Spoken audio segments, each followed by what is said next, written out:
Hello everyone, this is the second lecture of social science and now today we are going to study about geography chapter number 1, that is resources and development.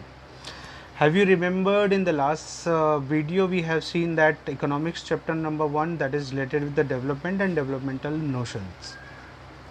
So today we are going to talk about the resources and development. So this chapter is basically, I'll just give you a brief intro about this chapter. Have a look on that.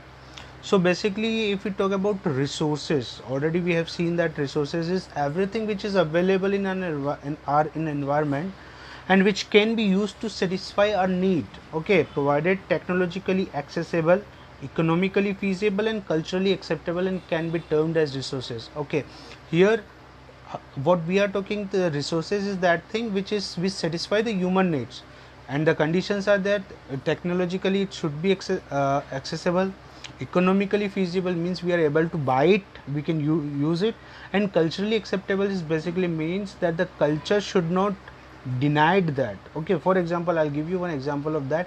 Suppose the some resources are there in your village and these resources are below the temple. Okay, so society will not allow you to dig or to remove that temple, and you have to take that particular resources. So culturally that is not possible.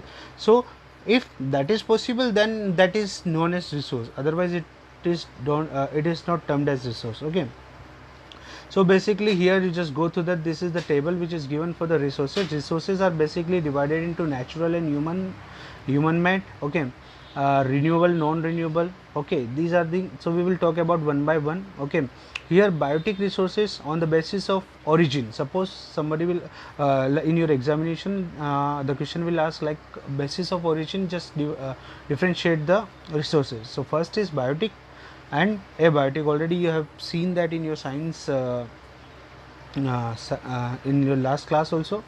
So here the biotics are okay, have life and such as human beings like flora, fauna, these are biotic. Abiotics are like rocks, metals, these are abiotics. On the basis of exhaustibility means something which is going to be exhaust, finish. Okay, renewable resources which can be renewed like water. Okay, if it is finished, again through the rain it will be renewed. And for non-renewable resources are those which cannot be renewed and it will take a long time to be renewed, like petrol and all that. Okay, on the basis of ownership basis, like individual resources, suppose my own car, my own vehicle, my own house and everything is known as individual resources. Community owned resources mean it which are related with the particular community, like grazing grounds, or okay, these are related with the particular community.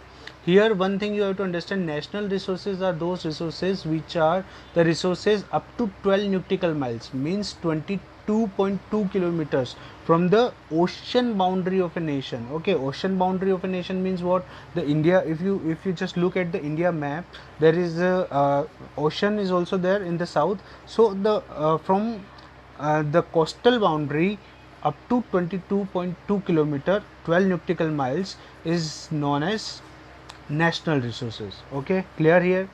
And national resources are those resources, the oceanic resources beyond 200 nautical miles from the India. If we talk, we are standing in the India, we are here in the India, and from Indian coastal to 200 nautical miles.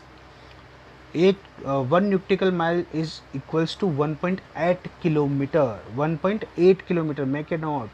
1.8 kilometer is known as 1 nautical mile. So what we are talking, from Indian coastal boundary 200 nautical mile is known as international resource.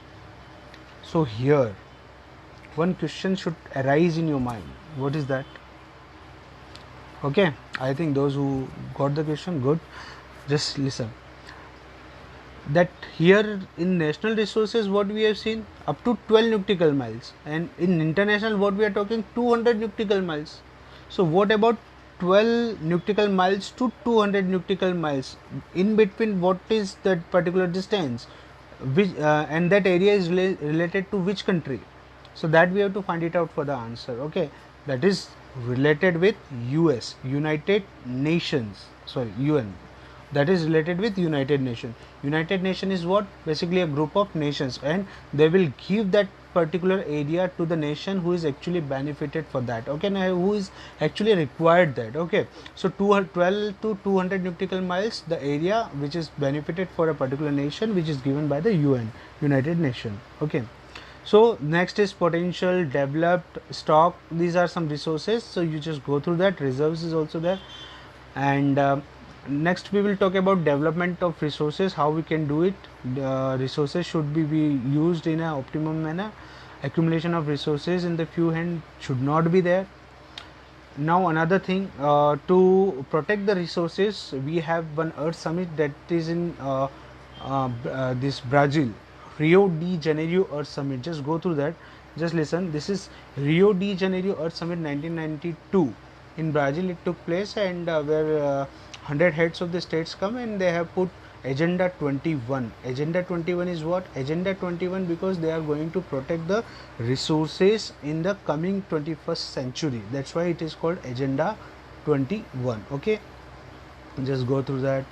Later on, resource planning. Okay, I will start with the resource planning in the next video because video is too long. Okay, thank you.